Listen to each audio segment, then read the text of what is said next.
Hello and welcome to the webinar, Understanding Food Insecurities. My name is Courtney Williams, the host of America's Kids Belongs FosterCon webinar series. We are in the middle of our Understanding series, and it is our goal through these webinars to change the experiences and outcomes for kids in foster care. We want foster families who understand the needs of the kids in their home, and I know as a foster mom of over 70 that this is a very important topic. It is something that comes up often in my home. And so I'm sure those of you that are already foster parents, this comes up in your home as well. And if you are on your way to fostering, this is something great for you to understand because it is something that will come up. A lot of these kids do come with food insecurities. And so we want you to be well equipped to handle the things that they come with and, how to do this well instead of causing more harm to the kids that come into our care. You will hear today through this webinar from a couple of guests. I have Kelly Espino with us. She is a foster and adoptive mom who has gone through a lot of these things and is going to share her experiences.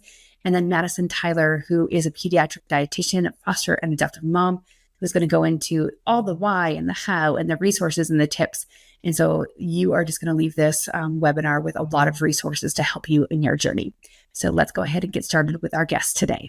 And now I'd like to introduce you to Kelly Espino. She's a foster, adoptive, and bio mom. Much like me, I love it. I love big families. Kelly, tell us a bit about your family and your journey into fostering and adopting. My husband and I got married in 2005. And we just knew, even through premarital, that the Lord had adoption, fostering, caring for orphans and widows on our hearts. And so we had our eldest, who's 19. And then even before any other thoughts were happening, we just wanted to start talking to people about adoption and fostering and what that looked like. And we started a journey of just picking people's brains. And we had a friend who ran a maternity home for displaced and homeless moms. And she contacted us one night and just said, "Hey, I know that you guys are just thinking about this, but I know a woman who has twins that are due at the end of the month, and they'll go into care if they don't have an adoption placement before. And would you guys even be interested?" And so we just prayed about it and we said yes. And it was a scheduled C-section, and we were able to be there for their birth and bring them home, borrowed a van from another family because we didn't have a car that would hold all the children, and brought them home. But that just placed a big part in our heart for adoption and pursuing that. But we lived in California. We had a 2-bedroom, and we had been told we would not have enough room to even pursue that there. So we started praying, and we eventually moved to Georgia with the heart and the desire to pursue foster care. Got certified within a couple of months. Well, we started the process within a couple of months of moving here, and started fostering in 16 in November. Got our first placement in February. So we've been fostering since then. We have since adopted 2. And we partnership parent with a mom with 2 other girls who live with us 5 days a week and visit her and their papa on the weekends. And that's so far the journey. And we've had 14 kiddos through our home via full-time placements or long-term respite, short-term respite. And it's been a joy and a privilege to partner with the community and in our hearts, the Lord and his mission. I love it. So our topic today is food insecurities. I'm sure that you've experienced various food insecurities and things going on in the house, but how has food affected the kids in your home? Specifically, we have kind of an interesting double dynamic. Food insecurity really hit us in an interesting way from in utero exposure for our twins. They were exposed to a myriad of antidepressants and methamphetamine and all these different things. In addition, the birth mom was anorexic and bulimic. So whatever she did bring into her body, she either expelled or never brought nutrition enough to our boys. And I believe it played a big part on their development. And obviously, they came full term, which was shocking to everybody, but they were in the NICU for a week. One had trouble breathing. One was on a feeding tube. So we see it even now, and we've heard even in trainings, like it affects them to a point where they'll still take food from the cupboards and hide them in their room. They'll They'll make sure to grab as much as they can. They can make themselves sick eating too much when they don't need it, but their bodies just like store, hide, keep, preserve, protect. Um, that's what we've seen from our boys, and they're 16, and we can still see some of the effects of that. And they've only had in utero experience from trauma from food insecurity. And with our other kiddos, we've had kiddos come in and they're just hungry. They're just in need of that nourishment, and finding those different ways to nourish them, finding good opportunities to always have a bowl of fruit, veggies, anything, an opportunity to always have snacks available was something that I heard early on that really helped me, and just makes them feel secure, makes them feel like we're not going to run out. And that has been important just for kiddos that come in and out. I don't even know their story. I don't know. I just know that there's trauma. There's probably food insecurities. There's going to be just a need to feel safe, provided for, and that they're not going to go without. And then our little one, who we just adopted in February, came to us from the NICU, having been there for 5 weeks, exposed to more stuff than I've ever seen in my life: fentanyl, opiates, all the things. And they didn't expect her to survive. And so DFACS didn't look for a placement. They just expected her not to make it out. But she was there for 5 weeks. I ended up being called, come in, just do the trainings, and if she leaves, she'll leave with you. You'll be ready to care for her needs. A lot of the needs were food-related issues: not wanting to eat, not desiring neurologically to meet those needs herself. So they think she may have been hungry, but neurologically disconnecting. This is what I need to do to fill that need. They still can't figure it out completely, but still we are in feeding therapy for her, and she's almost 3, just trying to bridge that gap. But she also has issues with chewing, and like ultimately chokes herself because she won't chew things thoroughly, and will just swallow that whole. So yeah, so it's been different aspects of food insecurity all across the board, but it's interesting. I never thought about it before, how important that is in this realm. And when I heard there was even feeding therapy, I was like, that is really strange. Like, what does that even include? But watching what they do to help, bridge that gap is really impressive. Yeah, I've had very similar experiences, and it's interesting just, you know, the more research, there's not a ton, as we've tried to research, like, different drugs in utero, and there's not, drugs change all the time. And so they can do some research, and then it's like, well, the drug changes a little bit, and then they have to do research again. And it's like, they don't have enough time and enough of a pool to know like how it really affects. And we have 2 little ones who are biological siblings. Mom was on the same things, but one of them has major food insecurities and food disorders, and the other one doesn't. And it's just interesting to know, like, we don't know if it's based on the timing of when things were happening in utero, or if he was with her for 2 years after, and she was only there for 7 days, like all this stuff to just really know, like, and the doctors. I mean, we've been doctoring this with our kiddo. He's now 7. Since he came to us at 2, we've been doctoring this for 5 years, and they still can't figure out a healthy balance for him because he's not growing, which is really interesting. He eats and hoards and will eat to bulimia, but yet he's not growing. So it's like all these fascinating things that we just don't know. And it just takes a lot of time and resources off from us as foster or adoptive parents. But what are some of the resources or tips that you've learned? You've mentioned a couple, like the food bowl, but what are some things that you've learned that have helped you with these food insecurities? Well, yeah, with the hoarding and the stealing and all those things, just for me, it's been trying to figure out and understand the backstory, and to obviously keep the standard of, like, obviously I don't want my kids stealing and lying, and addressing that, but also going, okay, well, what can we do to still meet that need while keeping the standard of integrity? And working through that balance is hard, obviously. And I feel like parenting children from trauma is very different, but I don't feel like the standard or the heart has to change. It just needs to be addressed differently from not a back door, but, be more creative in ways to help meet the need, make them feel secure, make them feel safe, make them feel heard, and then show them ways to get to the end rightly. Tools and tips. I think just from feeding therapy, it's been really cool to see how, like, chew tubes and we had to use like this little vibrating, it almost looks like a toothbrush, but different. Have you experienced that? Yeah. But you can order them. And for her, she was like, I think we need to wake up her system, like neurologically, like wake it up so that she even has the ability to want to chew or to want to, she didn't want anything in her mouth at all. Like when we started sensory wise, she was like, absolutely not. What are we doing? Like, why are you putting that anywhere near my mouth? A spoon, like starting foods, starting solids was appalling. Her first birthday picture, I wish I had it to share, but I gave her a cupcake and I was like, yay, cute picture. Yay, first your picture.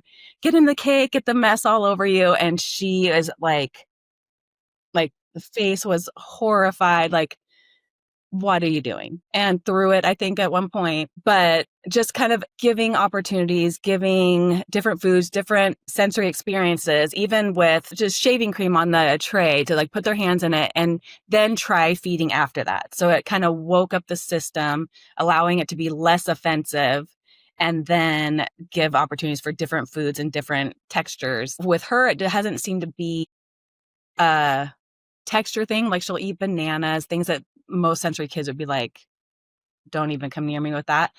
But it's a desire to eat for some reason. So she's finally gaining weight. She's finally on the scale, but she was under for a very long time, failure to thrive for a really long time. So I hear you and your kiddo and wondering, like my brain was like, why wouldn't you be pulling in that nutrients? It's really interesting. I guess just through feeding therapy, it's been really interesting, just the different techniques that they use and I steal and use at home and hope for the best. But she's still on a adapted diet. They still use Pediasure with her milk to gain weight because she'll take bottles fine, but she's almost 3. So obviously we want her off a bottle. So we'll see. Interesting. Yeah. Anything else that you can think of that might be helpful to somebody? How about with the older kids as they grow older? Have you, you know, we had the bowl for a long time and we did the yes basket. We had that and we had to go away from it with our current kiddo because he would literally eat everything in there. No matter, I mean, I would set it out, it'd be gone. I'd set it out, it'd be gone. So we had to move away from that. And I felt like, oh, is that I wrong of know. me to do? Because this is what we were taught is right and TBRI, practices and all that. But I do feel like sometimes you have to figure out what's best for individual kids. And sometimes it's like, well, I know I get the reason behind this yes basket, but it's not working at home. Or Yeah. we adopted a couple older kids that had lived in orphanage setting as older ages. And so they came with the hoarding and moldy bread in the drawers and things that, we could have looked at it and just got mad. There's a reason. And they were used to having to hide food to get nutrition and get anything. And so again, understanding that there's a reason behind the behavior. For older kids in our experience, it's been more around like candy and things that we just don't want them to have than Yeah. and just again getting to the heart and the reason behind it and having those conversations and nutrition and why we want you to have good nutrition. But Mhm. it's definitely been a battle in our house for all ages of kids. It's totally still a battle for us. And our twins are 16. They're football players, track athletes, play basketball, like they're athletes. And so our balance is we know you need this nutrition. We know you need to be eating, but one of ours will pile the plate and be like, I'll be like, you're not going to eat all that. Why don't we just take a little bit, come back? Like, you're welcome. So that was the TBR part of it was like, you're welcome to come back and get more. Like, but let's start with this much, see if you're hungry afterwards, and then come back. And that's a struggle because he's like, I know I'm going to eat it. Don't worry about it. I'll eat all of it. And a lot of stuff goes to waste. So just having that conversation, but also for them, they don't remember the trauma, but informing them like, this is part of why these are your practices. And we want to make sure that you're getting the right stuff for you. If you're expelling all this energy, you're working out, like they have practice from 3:30 to 6:30 every night and games Thursday and Friday night. Like you're working. You need the stuff that's going to build into that. And so that's also the aspect of, okay, what are you going to eat? What is going to fuel your body? It's building, yeah, like you said, educating them on what we need to put in our bodies and the excess. And it's wasteful. Like I was like, okay, we don't want to be wasteful people either. Like we believe God gave us this food, the money to buy it. And we want to make sure that we can use it properly. You'll never go without. You'll always have enough. let's just learn how to moderate, But yeah, and then we bought like a box of protein bars. So they would have like a Costco box. Each of them had their own box. And we said, okay, have this so that you can take it, pack it for in between practice. And one of them, literally, I think it was like a 20 bar box. Within like 3 days, it was gone. I was like, go get a bar. And I was like, what? That can't be gone. Tell me that's not gone. I was like, can you get sick from eating that many protein bars in 2 days? I was like, buddy, now we don't have that. And you don't have this for a while. We're not going to buy you another one for a while. So a lot of conversations with the olders and trying to get them, because at this point, it's hard to mandate that. They're getting things out and about, buying random junk that they don't need. And just trying to share the heart. It has been a struggle for me and my mom and my controlling heart to work on those conversations and not, I don't know, with the kids, I can just be like, this is this, and this is what we have. And, but with the bigs, it breeds deception. I see when I'm more controlling in the aspect. So bridging that gap, learning that jump has been tricky. Still in it. I have no answers. Awesome. Well, thank you for sharing your experiences. And I'm sure those of you that are listening right after this interview, you're going to hear my interview with Madison Tyler, who is a pediatric dietitian. And she helps coach foster and adoptive parents through food things. So if you're listening and you're like, I've got experiences like Kelly and Courtney, and I need some more help, keep listening. And Madison will share a lot of tips and resources and tools, and even things that you can do beyond this that might help you if you're really struggling with these things at home. So again, Awesome. Kelly, thanks for joining us, and thanks for sharing your experiences. Absolutely. Thank you. And now I'd like to introduce you to Madison Tyler. She is an experienced pediatric dietitian and a foster and adoptive mom. Madison, you also have a lot of initials behind your name. Tell us a little bit about yourself professionally and also about your family. Sure. So I am RDN, stands for Registered Dietitian Nutritionist, and CSP, I'm a certified specialist in pediatrics. And then LDN is licensed dietitian nutritionist. So in Tennessee is where I'm licensed to practice medical nutrition therapy. And then CLC is certified lactation counselor. So I became a dietitian in 2012 and have really spent most of my career in pediatrics. So I married my husband in 2014. And we became foster parents in 2017, so about 3 years after we were married.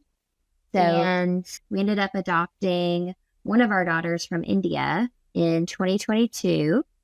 And early that year, we really started the process in actually 2018, but because of COVID, things got significantly delayed. And then during that process, we were still fostering. And then one of our foster daughters was eventually adopted. So now we're a family of 4, and we're still foster parents. We're still our home is still open. We took a 2.5-year break when we brought our daughter home from India, but then we've been back, and we're mostly just more temporary placements. So we do some emergency placements and respite mostly right now. And we've also adopted internationally and through foster care, and I'm a foster mom, so a lot of things in common. But as a foster and adoptive and biological parent, my experience proves that oftentimes trauma affects food, and it creates a complex relationship with food for the kids that we care for. How does trauma affect a child or a youth's relationship with food? Trauma is one of those things where obviously it affects every individual differently. And so it's hard to say that anyone who's experienced trauma, that it will affect their relationship with food. But I feel like in my experience, it, at least in some way, like sometimes in really minor ways, and then other times it can be in more major ways. But I feel like it's kind of hard to escape it, at least affecting a child or an individual, their relationship with food, at least to some degree. And again, it looks different for everyone, but just kind of a little kind of background, like biologically what can happen. So we know the fight or flight response it increases stress hormones. So cortisol, adrenaline. So some of our kids may have had this repetitively, because of difficult things they were experiencing.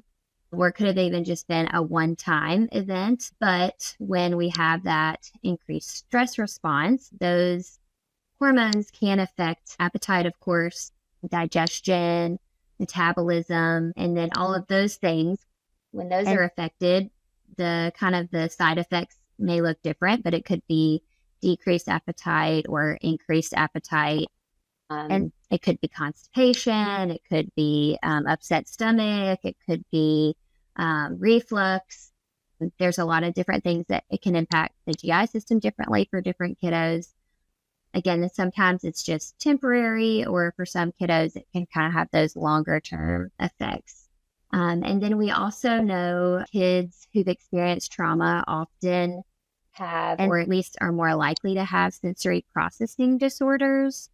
So that can affect food or a child's, relationship with food if they are a sensory seeker. And so this isn't true of all sensory seekers, but some really they have like more of that oral sensory seeking where they want to crunch and munch and chew on things.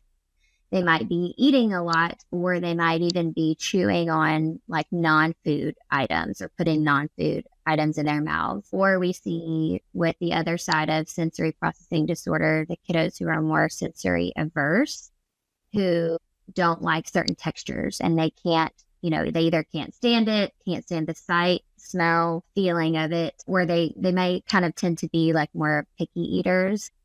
So that's sensory processing disorder is much more common. It can affect food. And then interoception is like our body's internal awareness of different internal body cues and signals. And so a lot of kids who've experienced trauma have really poor awareness of those cues. It affects the interoceptive system. And so sometimes they either don't feel hungry or they're not aware of those hunger cues.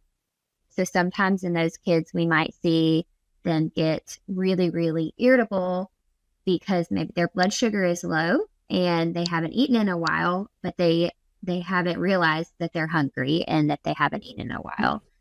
Or we also see kids who aren't aware when they're full. So if they're eating something they really enjoy and they have unlimited access to that, they might just keep eating and eating and eating until they're, till they're sick. Like if there's no one kind of helping monitor and kind of helping them pace, they have less of that awareness of when their body is uncomfortably full. Let's see. And then we also see, I think maybe your audience would know about ACEs, adverse childhood experiences. For those who aren't aware, it's like about 10 different things that a child may experience before the age of 18 that are negative, like, being separated from their parents, divorce, witnessing domestic violence, drugs or alcohol in the home, of course, abuse, neglect, those types of things. And so we do know that kids who've experienced at least 4 or more ACEs, which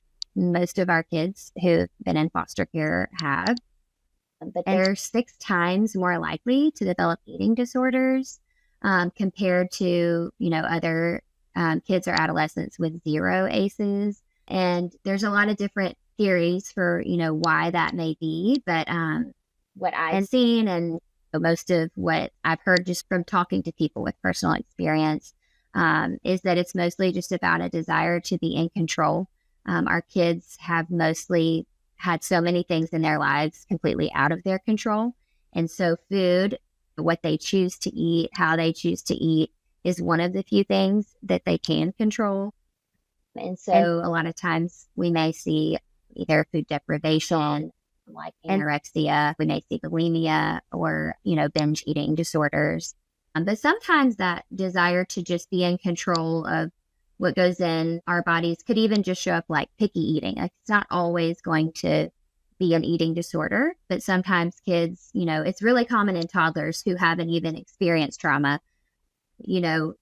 Their little lives, everything kind of feels out of their control. And, if you hand them the green sippy cup and that's not the one they wanted, they're going to have a big freak out and wish that they had a different color. And so just, and it can be that way with food. They can sit down and they kind of go through food strikes. But then our kids who've experienced trauma, They may just feel like, you know what, I can't control anything going on in my life, but right now I can say no, that I'm not going to eat. And so again, you may see some things either picky eating or kind of seeming and some wanting some sense of control around food. And then we also see sometimes adolescents or kids seeking comfort from food, or adults, really anyone. And that's not always a bad thing. Food is, comforting. Like there's foods that we really enjoy, and it's not always a bad thing, but it can become, if that's the only way they can cope with challenging things, or if that's the only way they can find comfort, then that can become a negative thing for a lot of our kids. Some other things, a couple more, of course, unfortunately, neglect and food insecurity are very common with kids who've been in foster care.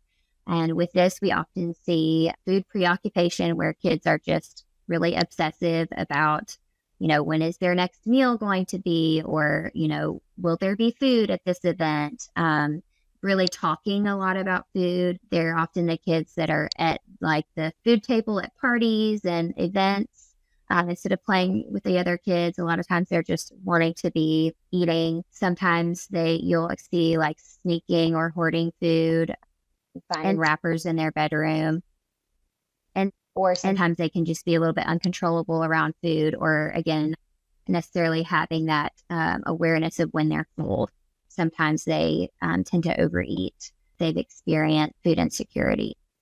And then lastly, some kids have a lot of anxiety around food, and it could be for a variety of reasons. Again, it could be some of the things we already talked about, like if they have a sensory processing disorder, or again, if they're really stressed at meals, then they don't have much of an appetite and they're anxious. Or it could even just be past experience that they might have had either at meal times, like being forced to eat something they didn't want to eat, being forced to finish their plate, when they were full, or even just remembering something really challenging or difficult that happened to them while they were around food. So there are a lot of things that can cause anxiety. And then even just like trusting caregivers to feed them safe foods, unfortunately, is sometimes hard for some kids. So these are kind of more of the common ones that I see in kids who've been in foster care. Those are a lot of the more common ways that trauma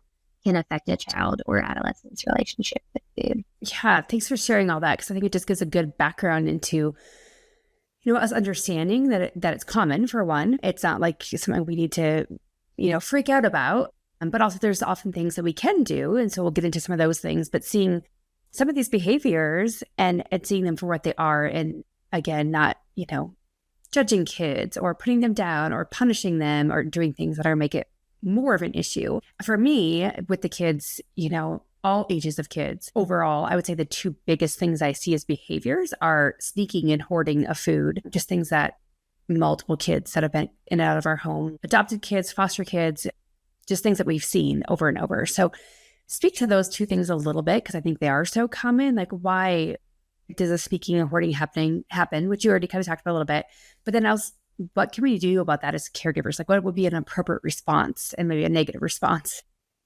Yeah, absolutely. Yes. And as, mentioned earlier, it is unfortunately, food insecurity is very common.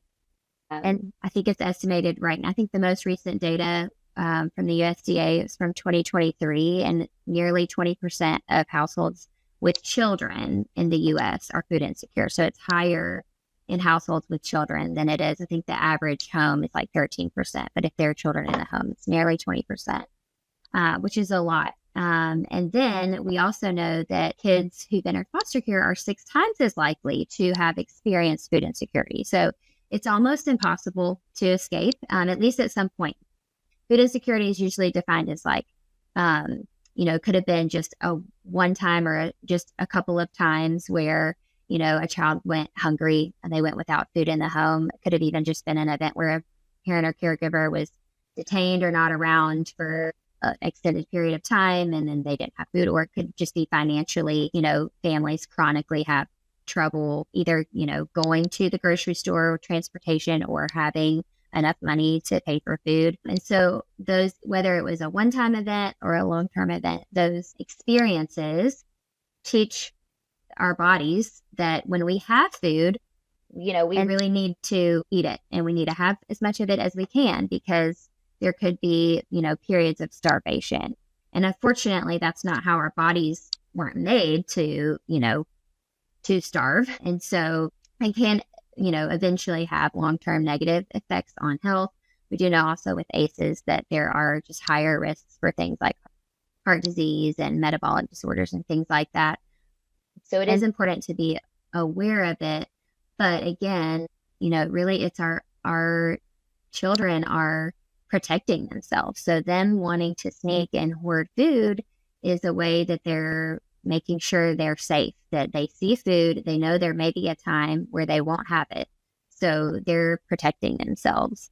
And it's really, something, not that you want to congratulate them, but you honestly, you can honor, I know you're doing what you need to do to help, your body survive and thrive. And so it's definitely not something to ever punish a child for, because it is smart. It's actually a smart thing that they're doing. Now, of course, we know it, and hopefully whatever home they're in now, if you're, a foster parent or an adoptive parent, hopefully you're aware that there won't be a time that they'll ever actually be hungry in your home.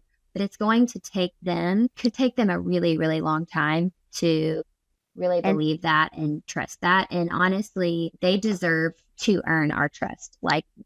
It really shouldn't be our expectation. Well, I'm telling you that you're never going to go hungry and you just need to believe me. Again, we don't know what their experiences are. And some kids may not have experienced food insecurity.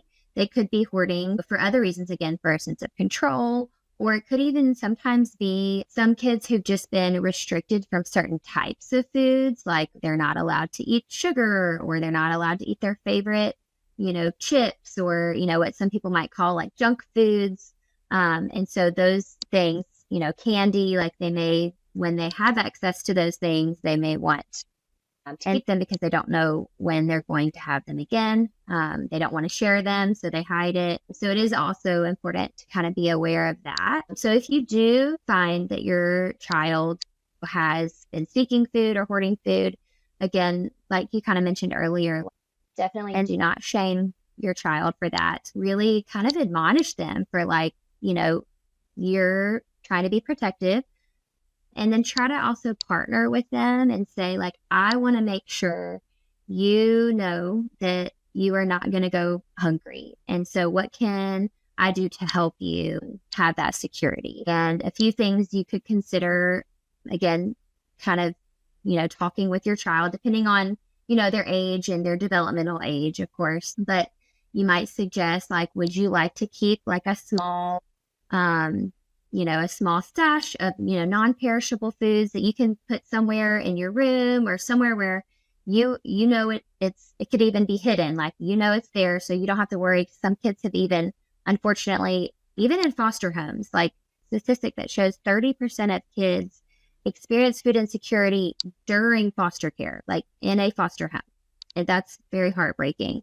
But, they could have had siblings who were stealing their food or taking their snacks. And so, again, if they want to have it hidden somewhere where nobody knows where it is, and that's going to help them, feel safe and secure, then allow them to do that. Again, something, that's non-perishable and that hopefully has a kind of a longer shelf life, and they can check to see, when it's expired, but just that they can have something where they always have access to, where they always know where it is. Another idea could be to have a yes jar or a food container. It could be in the fridge or on the counter or in the pantry, where they always have access to that. We usually always have access to, of course, any kind of fruit or vegetable. And if your kids don't like fruits or vegetables, please don't let whatever they can always have access to be things that they won't eat. And make sure there are things that they like in there.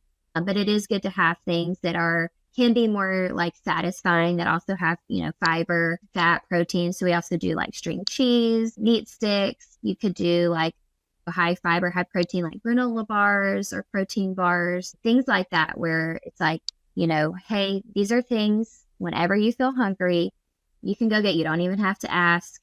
They're right here. Just let them know where they are, and make sure they know they have that, at all times. Another thing that's really important for these kids is, again, they need to earn our trust, and it could take time for them to know that we're always going to meet their need and making sure they don't go hungry. And so really being consistent with meals and snacks, making sure you're offering them regularly, really at least like every 2 to 3 hours, depending on their age. Younger kiddos, school age and preschool, toddlers, sometimes every 2 hours, older kiddos, every 3 hours, but making sure that you're consistent with that. And then again, some of our kids, most of the ones who are hoarding and sneaking may not have this. They may also not have that reminder of like, maybe they're wanting to hoard and have the food, but they're not always necessarily eating. And so having those consistent routine, like, hey, it's 2:00, so we're going to grab a little snack, making sure you're really consistently offering those things. And then also having meals together offers, a time to really connect, and where I feel like to a lot of kids who may be eating a lot, if they're eating in isolation, they tend to overeat. And so making sure you're having meals together and not just focusing on food, but really focusing on connecting with one another.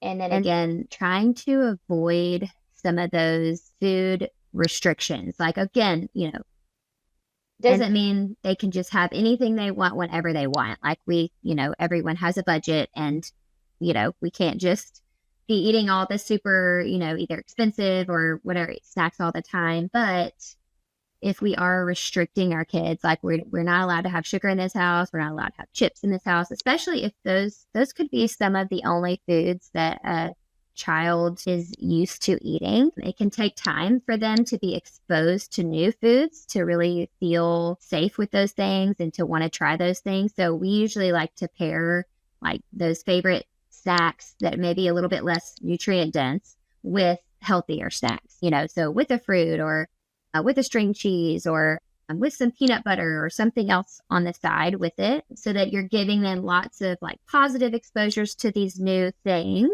but they still have those safe foods that they know they like. And it's important to know that kids who have been, experienced trauma, there's a lot of research that shows it can actually increase their preference for like bolder foods, like salty, spicy, sour, sweet. Those really are like things that they crave and want. Not for every child, but in my experience, and again, research has shown that tends to be the case. So if you're restricting them from any of those more flavorful foods, that's going to hinder your relationship with your kid.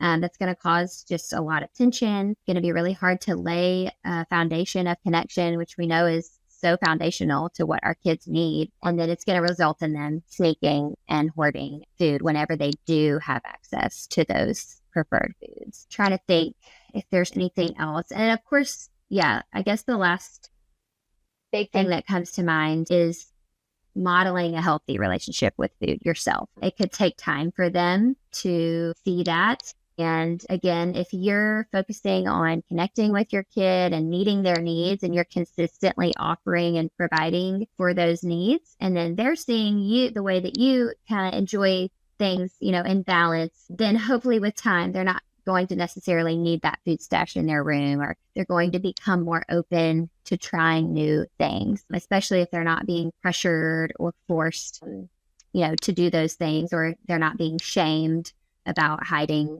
because that's just going to shaming our kids, punishing them for things like that, continuing to restrict them is really only going to make, the hiding and the sneaking usually worse. Really trying to partner with them, I would say, is kind of the main message of that, and let them know, like, I see you. I'm so sorry. This is a struggle for you. Like, I want to partner with you, and let's find ways we can help make sure you feel more secure around food. Yeah, that's good. Seeing the partnership and feeling that partnership. I feel like it leads into this next question of thinking about TBRI. And I'm sure everybody listening to this already knows about TBRI, but I feel like I've been trained. My husband and I are parent trainers and TBRI principals for parents. We always tell them, give them food every 2 to 3 hours, protein, protein, protein. We know the basics, but I don't feel like we go into enough in the training on really the relationship with food and then thinking about food in the lens of TBRI. So how would you describe a trauma-informed approach to nutrition? Like, how can we connect with our kids more than correcting around these things? Or what does that look like to have a trauma-informed approach when we're talking about food? Yes, I love TBRI so much. Like, I feel like it just revolutionizes parenting, and it makes really anything that you're trying to tackle with your child just more practical, and it just makes more sense. And of course, the whole foundation of TBRI, trust-based relational intervention, is that, you, again, like you're partnering with your child and you're trying to meet their need of felt safety and connection. Like, that's really the foundation. And most of the behaviors we see with kids, I really appreciated learning this in all of our TBRI training, is that most of those, there's usually a reason behind the behavior.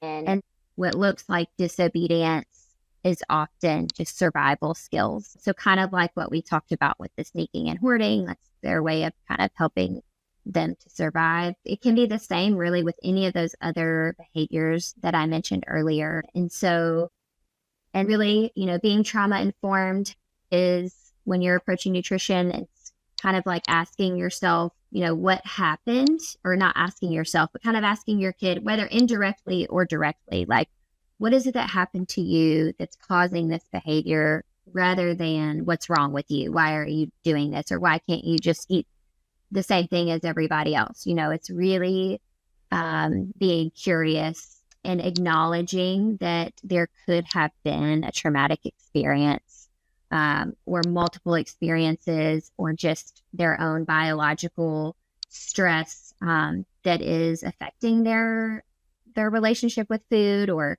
affecting them at meal times. So I feel like that's kind of when I talk about like having a trauma-informed, approach to nutrition, it's mostly like acknowledging the trauma impacts really every aspect of our lives when we've experienced it.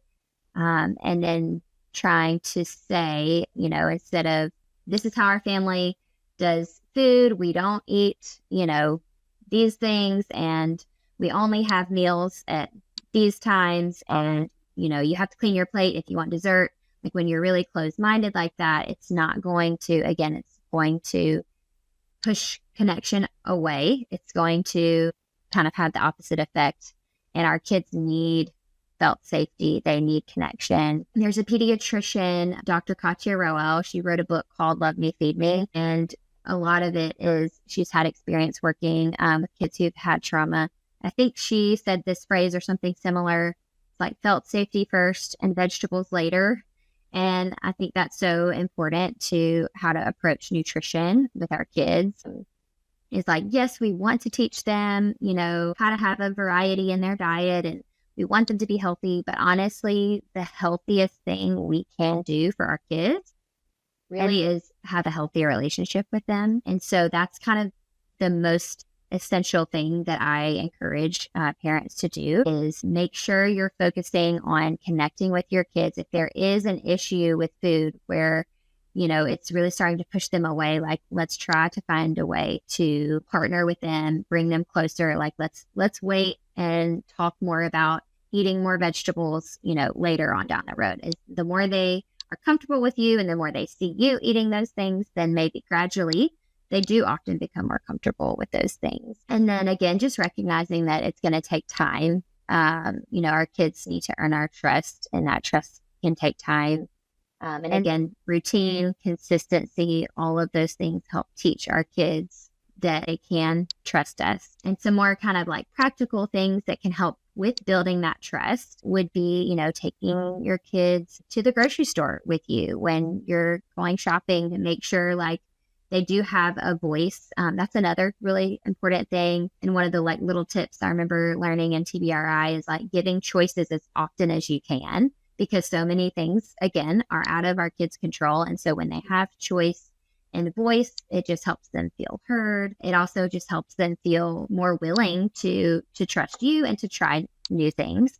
And so, taking them to the grocery store, allowing them to pick out a couple of things that they like, of course, involving them in the kitchen, like having them help you cook or prepare meals or make, new snacks like dips. Dips are a really fun way to get kids more interested in trying like fruits or vegetables or different things, like, making a fun dip. And they love to dip things, it adds flavor too, of course, and ketchup, like with anything, or hot sauce, things like that. And then, allowing them maybe to choose a meal, like what they want for dinner one night a week. And that can be a little bit harder when there's more kids in the home. I know you have a lot of kids in your home, but, even if it's just like, okay, on Monday night, you get to pick, or even if it's, it might just be once a month and they like really get to own that meal. Like they get to pick, all the sides and everything that goes with it. Or it could be more simple and just saying like, hey, you can pick one thing that we can have with this meal, like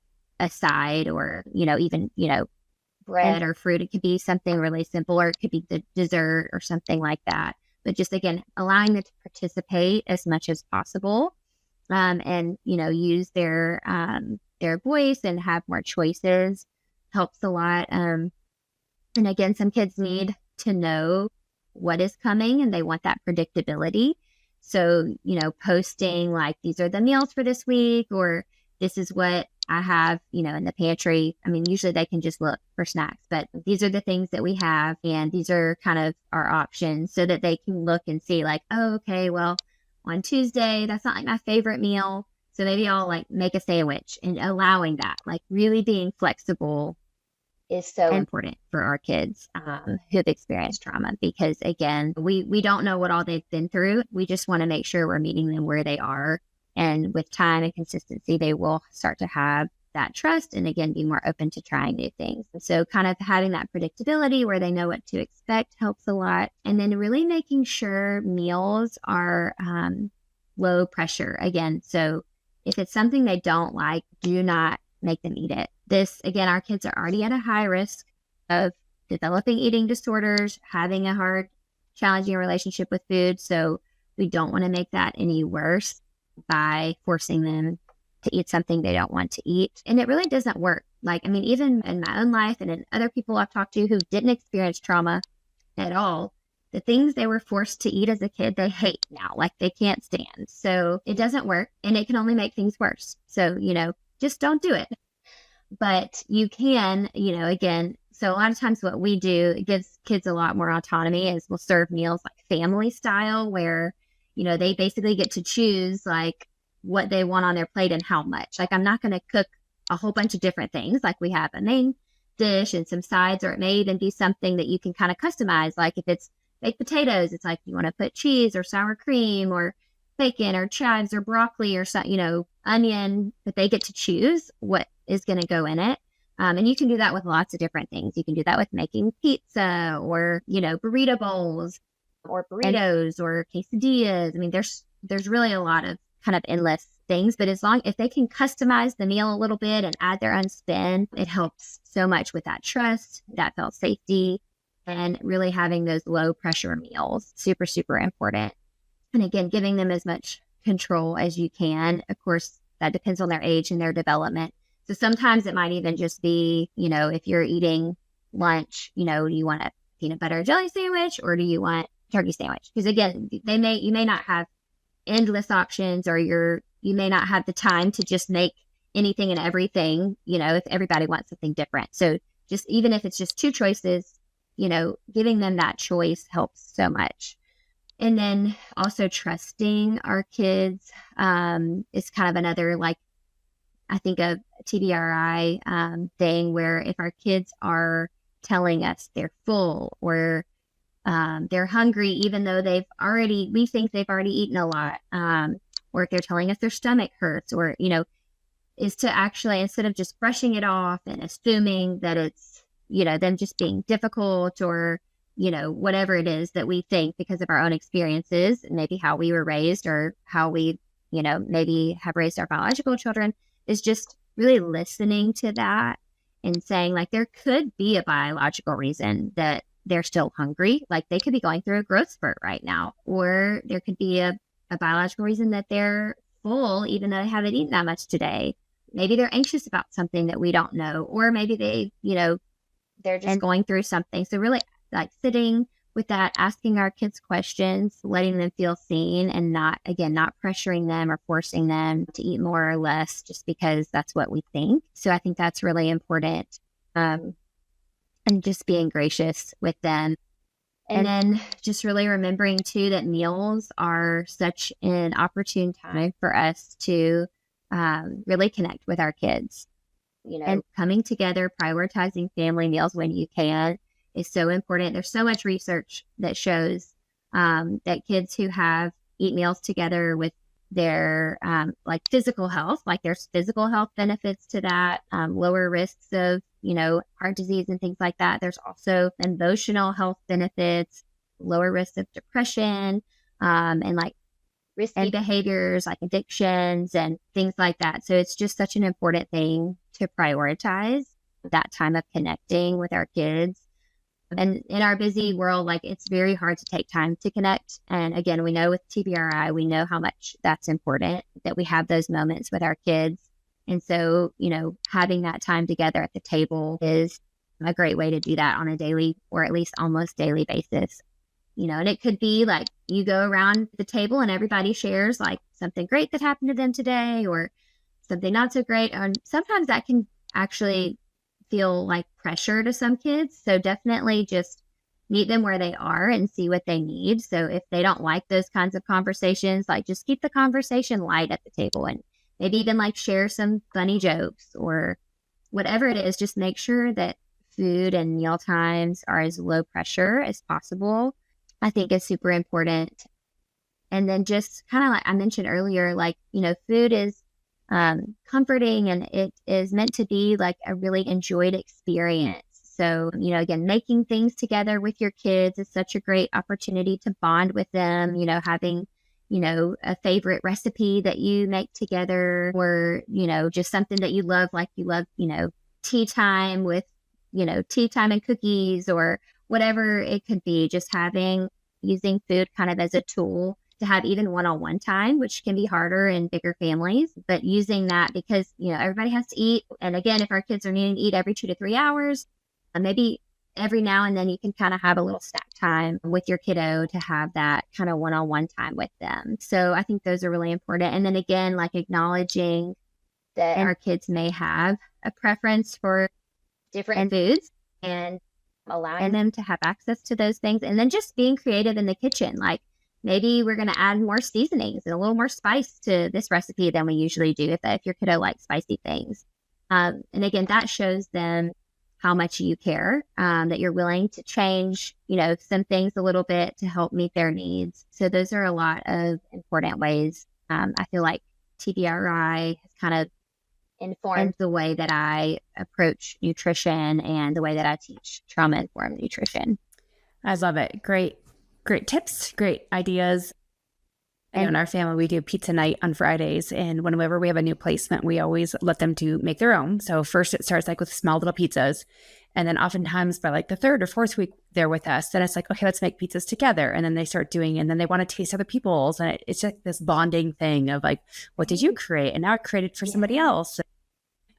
It's been like one of the favorite things that we do in our house is making pizzas on Friday nights. Yes, and I love that. And I bet it creates this bond memories too. Yeah.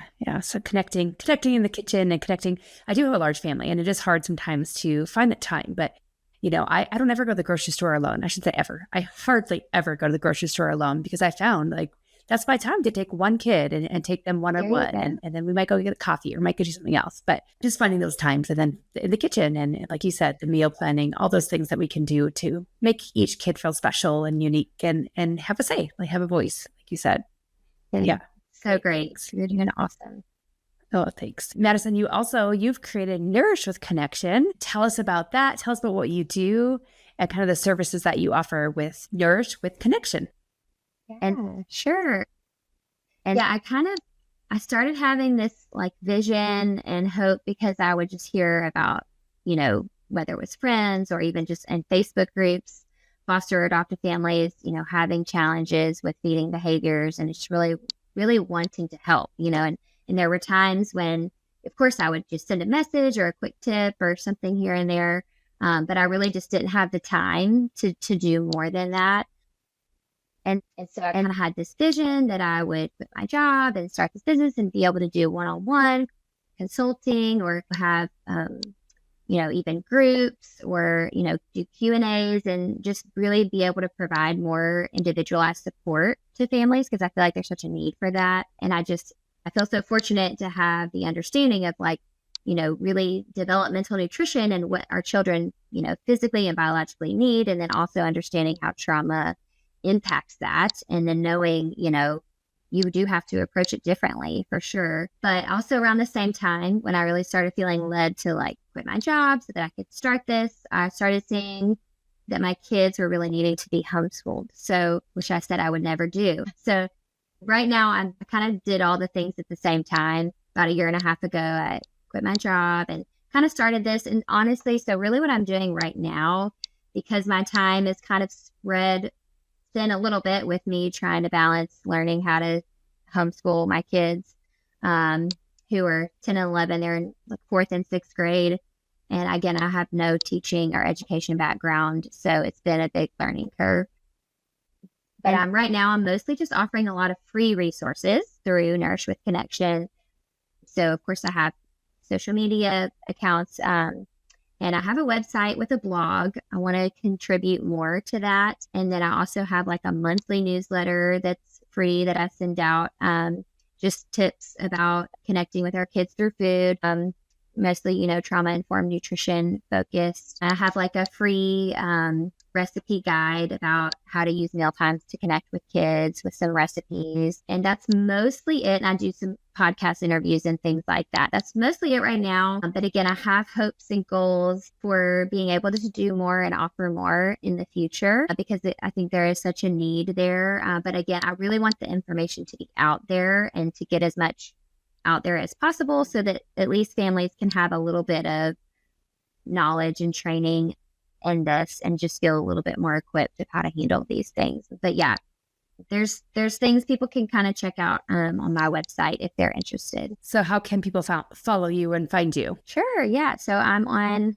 Instagram, Facebook, and LinkedIn at Nourish with Connection.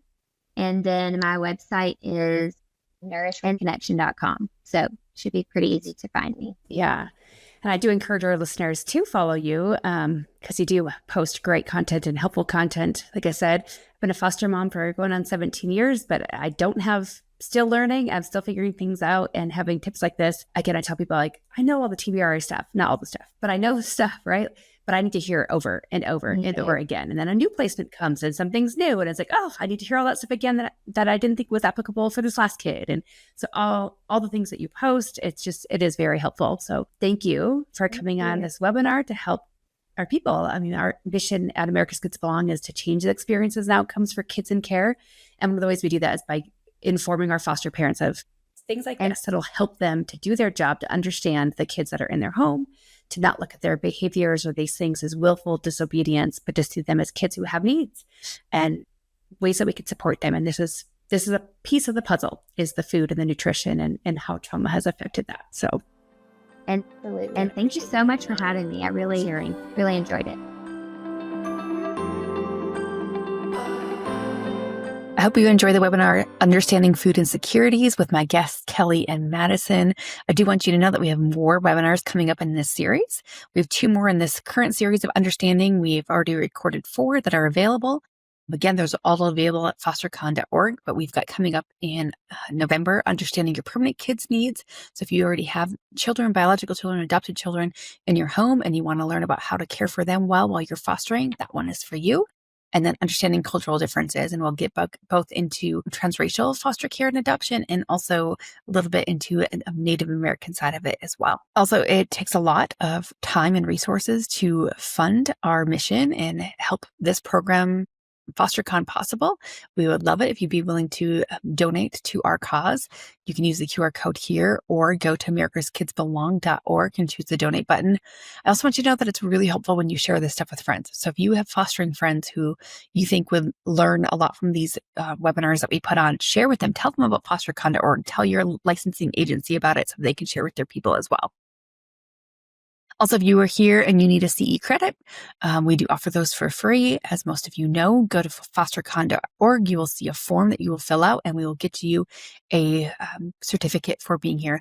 Do know that we hand make each of those. So it takes us a little bit of time. Give us up to a week to get those to you once you fill out that form. And if you aren't familiar with America's Kids That Belong, I just want you to know we have multiple different facets where you can learn more. So Fostering Front Door is an online database for people who are already fostering, people who are interested in fostering or adopting. All the questions that we get, it's a plethora of information, podcasts, resources, tips, tools, all the stuff is located there at Fostering Front Door. We also have a podcast, Fostering the Foster Friendly Podcast. It comes out every Wednesday. And I know for myself as a foster mom, I can even use those podcasts as part of my CE credits as well. If I give a little bit of information about what I learned. It's another tip for you if you're looking for more ways of earning CE credit. And then, of course, fostercon.org, where you got this webinar. Again, I hope you have a great day. Thanks for joining us.